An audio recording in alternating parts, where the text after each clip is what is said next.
Welcome to Luca and Miguel. Enjoy the video. You start by confirming permissions and storage location so you don't chase the wrong place.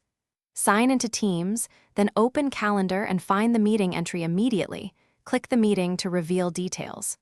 Once done, check the meeting chat for a recording link because Teams often posts it there automatically.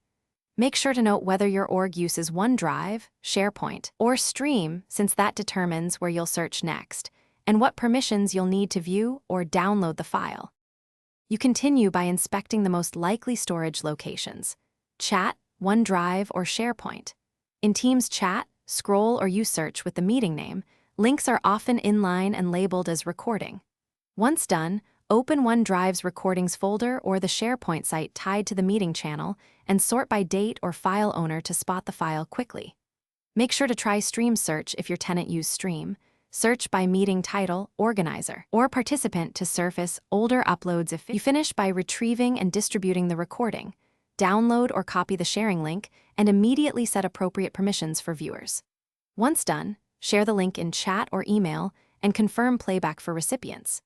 If you can't find the file, contact the meeting organizer to check their OneDrive/SharePoint recycle bin and ask IT to verify retention policies or auto-deletion rules.